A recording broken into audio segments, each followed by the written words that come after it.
மார்க்கெட்லயே premium quality அதுவும் affordable பிரைஸ்ல உங்க டாய்லெட்டை சுத்தம் பண்ண ஒரே choice bison toilet cleaner just 79 ரூபாய் மட்டுமே. Welcome to IPS finance show. இன்னைக்கு சந்தை எப்படி இருந்துச்சு அப்படிங்கிறத முதல்ல பார்த்துடலாம். சென்செக்ஸ் 244 புள்ளிகள் சரிஞ்சு 83,382 முடிஞ்சிருக்கு.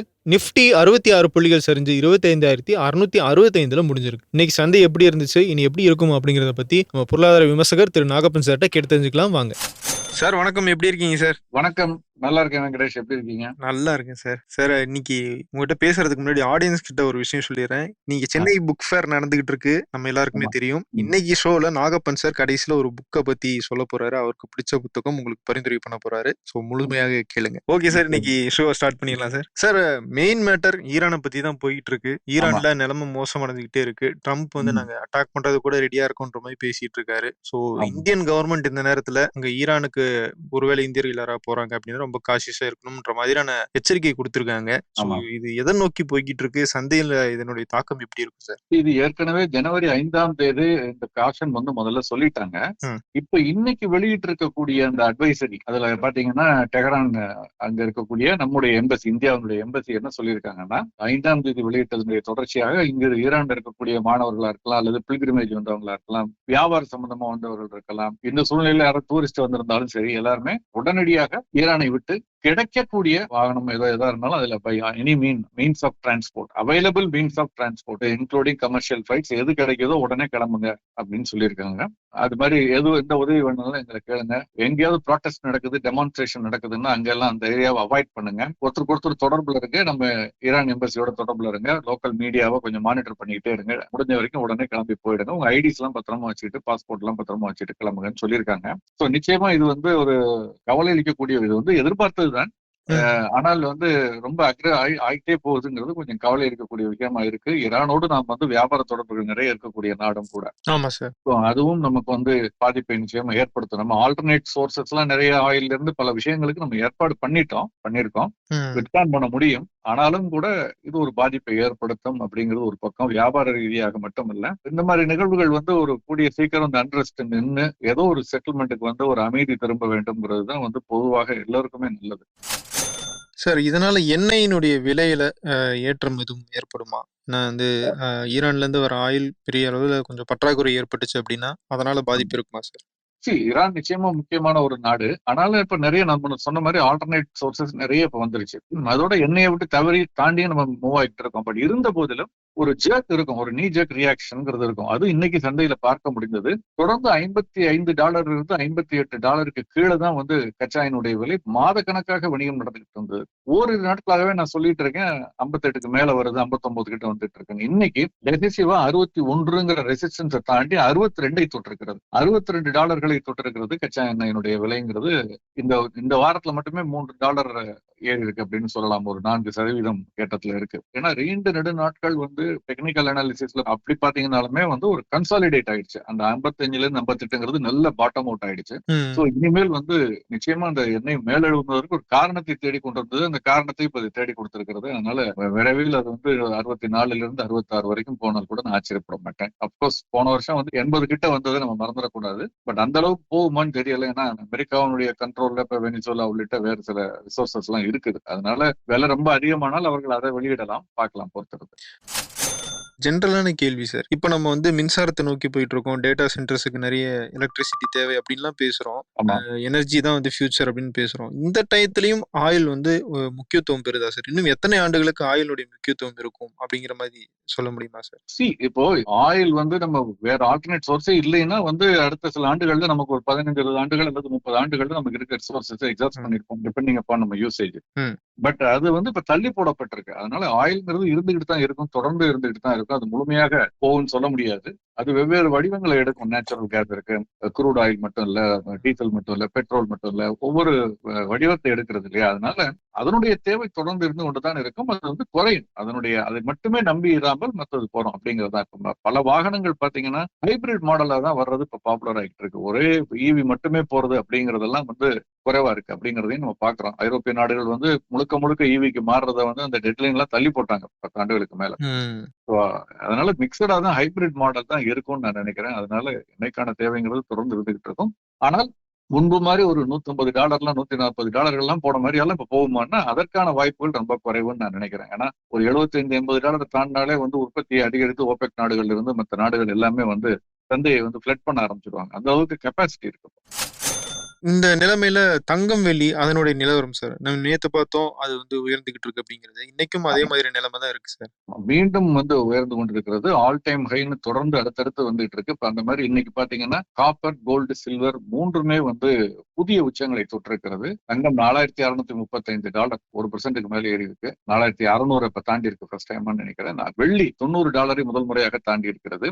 நேற்று தான் நம்ம பேசணும், ராபர்ட் கியோசகி வந்து சொல்லியிருக்காரு, நான் $100 வரைக்கும் வாங்குவேன், நடுவுல இறங்கிட்டு ஒரு வீழ்ச்சியை சந்தித்து விட்டு, கணிசமான வீழ்ச்சியை சந்தித்து விட்டு மேல ஏறும், ஆனாலும் நான் வந்து $100 வரைக்கும் நான் வாங்க தயாராக இருக்கிறேன் எல்லாம் நேற்று பேசியிருந்தார், அவருடைய ட்வீட்ல போட்டிருந்தாரு. இன்னைக்கு 4% கிட்ட ஏறி இருக்கு வெள்ளியினுடைய விலை. $3.4 $90 தாண்டி வணிகம் நடக்குது.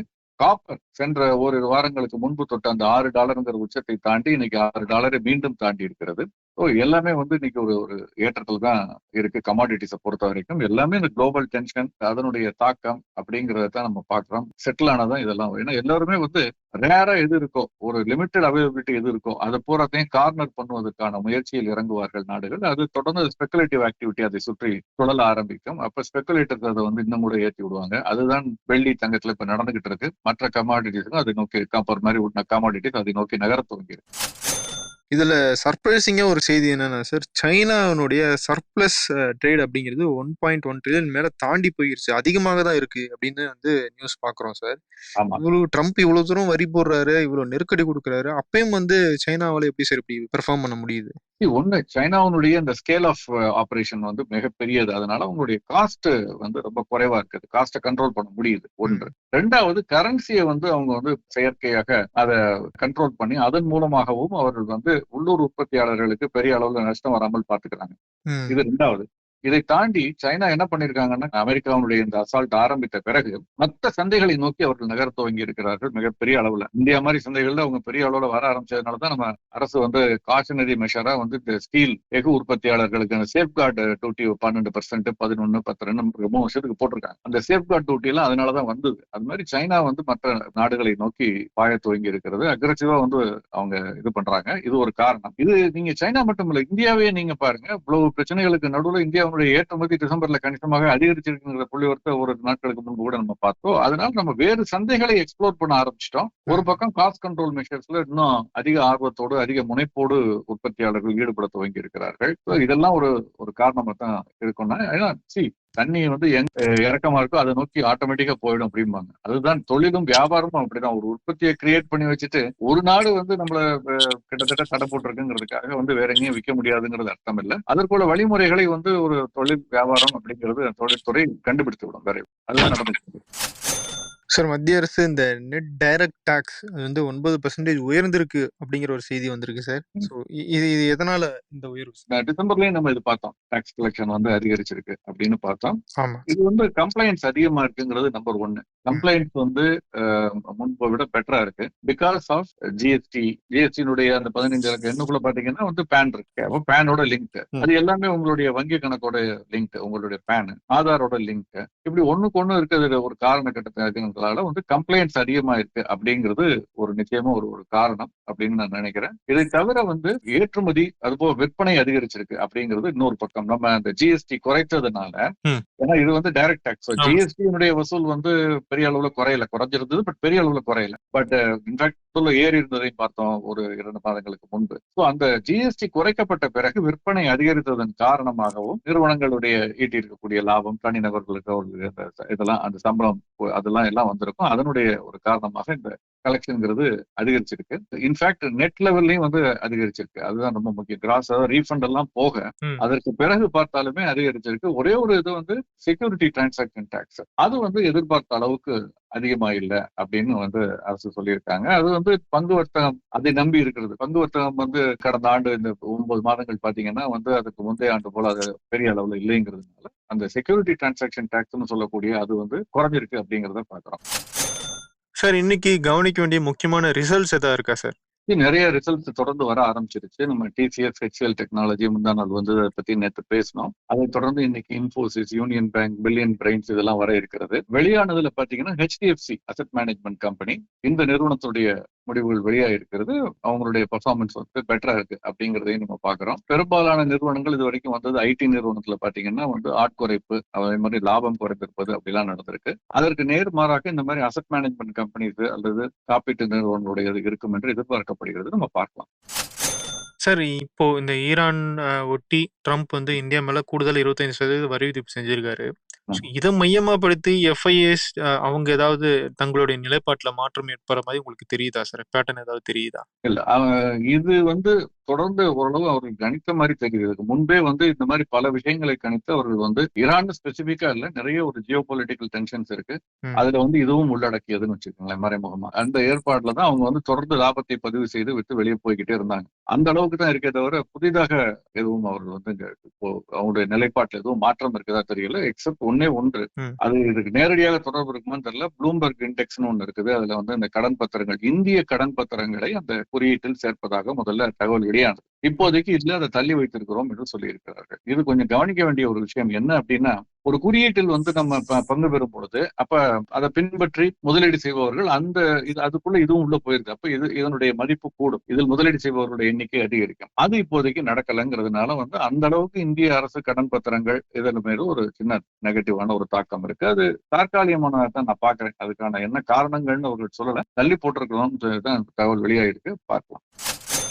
சார், இந்த ஹோல்சேல் பிரைஸ் இண்டெக்ஸ் வந்து ஏறி இருக்கு அப்படிங்கிற செய்தி வந்திருக்கு சார். இது என்ன காரணம் சார்? அது வந்து பெருசா ஏறல, சிக்னிபிகண்டா ஏறி இருக்குன்னு சொல்ல முடியாது. அரசு வெளியிட்டு இருக்கக்கூடிய தரவுகளை பார்க்கும்போது டிசம்பர் மாதத்துல 0.83% மொத்த விலை குறியீடு அதிகரிச்சிருக்கு. 0.83% சென்ற இதற்கு முந்தைய ஆண்டு டிசம்பர் 2024 ஒப்பிட்டு பார்க்கையில 0.83. ஆனால் நவம்பர் மாதத்தோடு ஒப்பிட்டு பார்த்தால் 0.71%.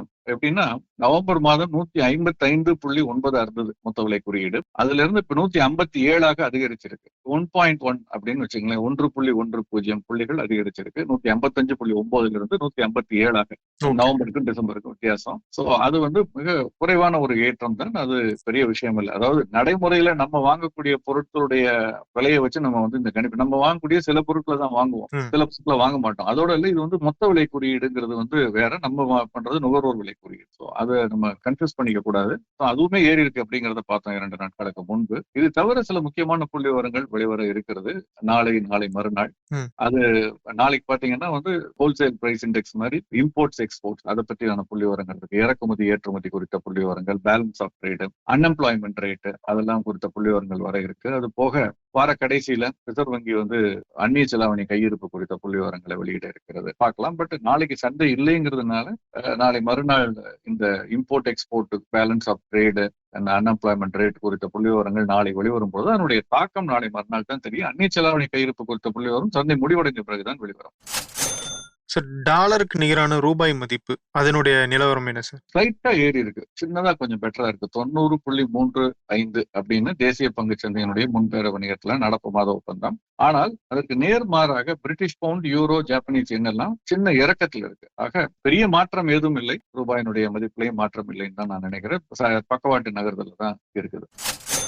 இந்த வாரம் சந்தை இதுக்கப்புறம் எப்படி இருக்கும் சார்? சந்தை பாத்தீங்கன்னா இன்னைக்கு சென்செக்ஸ் வந்து 245 புள்ளிகள் கிட்ட இறங்கியிருக்கு அப்படின்னு வச்சுக்கோங்களேன். அந்த இறங்கியிருக்க அந்த 245 புள்ளிகளுக்கு முக்கியமான காரணம் என்னன்னு பார்த்தா 2 பங்குகள் தான். வங்கித்துறை, தனியார் வங்கித்துறை பங்குகள். HDFC வங்கி அதனால மட்டும் 145 புள்ளிகள் சென்செக்ஸ் இறக்கம். ICICI வங்கி அதனால மட்டும் 111 புள்ளிகள் இறக்கம். இது 2 நாள மட்டும் 255 புள்ளிகளுக்கு மேல இறக்கம். இது 2 ரிமூவ் பண்ணிட்டு பார்த்தா இன்னைக்கு சந்தை இறங்கல, ஆக்சுவலா மேல ஏறி இருக்குன்னு கூட சொல்லலாம் சிறிய அளவுல. அப்படித்தான் பார்க்கணும். கோட்டக் வங்கி, HDFC வங்கி, ICICI வங்கி, பொதுத்துறை வங்கிகள் எல்லாம் ஏறி இருக்கு. ஸோ அதனால என்ன பொறுத்த வரைக்கும் வந்து market still is in consolidation mode. 25,600 650ங்கிற அந்த ஒரு வலுவான ஒரு சப்போர்ட் லெவல இன்னும் வந்து ஒரு இன்னைக்கு வணிகத்துக்கு இடையே 2:30 மணி கிட்ட வந்து கொஞ்சம் செல்லிங் வந்தப்ப பிரேக் ஆனிச்சு. 2619 கிட்ட வந்தது. பட் அதற்கு பிறகு மீண்டும் 665 முடிவடைஞ்சிருக்கு. அந்த 600க்கு கீழே இன்னும் வரல. வெள்ளி என்று இந்த 600 பிரேக் பண்ணலைன்னா இது இந்த ரேஞ்ச் பவுண்டா தான் இருக்கு. 25,600 இருந்து அடுத்த வாரம் மேல் எழும்பி 26,000 வரைக்கும் போறதுக்கான வாய்ப்புகள் அதிகம். பட் இது எல்லாமே நம்ம கையில இல்ல. என்ன காரணம்னா, இன்னைக்கு மாலை புதன்கிழமை நள்ளிரவு அல்லது அமெரிக்காவில் வந்து புதன்கிழமை அப்படின்னு வச்சுக்கோங்களேன், அப்போ வந்து அமெரிக்க கோர்ட் வந்து சென்ற வாரம் வெள்ளி அன்று ஒரு டெசிஷன் கொடுக்கறாரு தாங்க, இந்த ட்ரம்ப் டாரிஃபுக்கு எகென்ஸ்டா போடப்பட்ட வழக்கு குறித்து. அந்த முடிவு கொடுக்கல, அவங்க இன்னைக்குன்னு சொன்னதாக கேள்வி. அது ஒருவேளை இன்றைய மாலை அது நமக்கு சாதகமா அதை கேன்சல் பண்ணிட்டாங்கன்னா நமக்கு பெரிய அளவுல வெள்ளிக்கிழமை சந்தை சாதகமாக பாசிட்டிவா பார்க்கும் நான் நினைக்கிறேன். அப்படி இல்ல அது டாரிஃப் கரெக்ட் தான் சொல்லிட்டாங்கன்னா சந்தை பெரிய அளவுல அதுக்கு ஒரு இன்ஃபேக்ட் நெகட்டிவ் ரெஸ்பான்ஸா தான் இருக்கும் நான் நினைக்கிறேன். அது ஸ்டேட்டஸ் கோ மெயின்டைன் ஆகும். ஏன்னா ஏற்கனவே தெரிஞ்சது தானே, பெரிய அளவுல இறங்கவும் செய்யாது ஏறவும் செய்யாது, சைட்வேஸ் மூவ்மெண்ட்டுக்கு போயிடும். பட் டாரிஃப் இல்ல அப்படின்னு கோர்ட் ஸ்ட்ரைக் டவுன் பண்ணாங்க இன்னைக்கு நைட்டுன்னா நமக்கு வெள்ளி அன்று பொங்கல் திருவிழா தான். சார் நாங்கள் ஆவலோடு எதிர்பார்க்கும் அந்த செக்ஷனுக்கு வந்துரும் சார். நீங்க பரிந்துரைக்கிற அந்த புக் எது சார்? எல்லாருமே நான் தமிழ்ல தான் ஒரு புத்தகத்தை சொல்ல போறேன் அல்லது முதலீடு சம்பந்தப்பட்ட ஒரு புத்தகத்தை தான் பேச போறேன்னு எதிர்பார்ப்பாங்க. நீங்களும் அப்படிதான் எதிர்பார்க்கறீங்க? ஆமா சார். இல்லையா? இல்லை, முதலீடுங்கிறது நேரடியாக ஒரு வாயில ஒரு உணவை எடுத்து குழந்தைக்கு தான் ஊட்டி விட முடியும், வளர்ந்தவர்களுக்கு ஊட்டி விட முடியாது. வளர்ந்தவர்களுக்கு நாங்கள தான் அதை கத்துக்கணும். இந்த மாதிரி நம்ம நிறைய பேர் சொல்றதுல இருந்து கத்துக்கிட்டு போகணும்னு நான் நினைக்கிறாள். அதுக்காக படிக்கலன்னு சொல்ல மாட்டேன், நிறைய புத்தகங்கள் சொல்லியிருக்கேன், அதெல்லாம் பின்னால பேசுவோம், முன்னாலே நம்ம நிறைய பேசியிருக்கோம். பட் ஆமா சார், இன்னைக்கு நான் சொல்ல விரும்புறது வாழ்க்கைங்கிறது ஒரு 360 டிகிரி பெர்ஸ்பெக்டிவ் வேணும் நமக்கு வாழ்வை பத்தி. அந்த ஆங்கிள் நமக்கு சில விஷயங்களை புரிதலை வித்தியாசமான புத்தகங்கள் நிறைய இருக்கு. ஜே கிருஷ்ணமூர்த்தியில இருந்து பல பேர் அந்த மாதிரி புத்தகங்கள் எழுதியிருக்காங்க. அதுல மிக முக்கியமான ஒருத்தரை நான் பாக்குறது செனக்கா. இந்த செனக்காவினுடைய புத்தகத்துல நான் பெரிய புத்தகங்கள்லாம் சொல்ல போறது ஆங்கில புத்தகம்னு பயந்துட வேண்டாம். அந்த புத்தகம் ஒரு 50-60 பக்கங்கள் தான் இருக்கும்.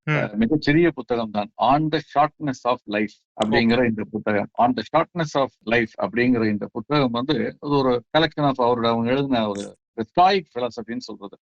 ரோம்ல பாத்தீங்கன்னா ரோமன் ஸ்டாயிக் பிலாசபர் 1000 ஆண்டுகளுக்கு பல ஆயிரம் ஆண்டுகளுக்கு முன்பு எழுதப்பட்ட அவர் சொன்ன விஷயம் இது.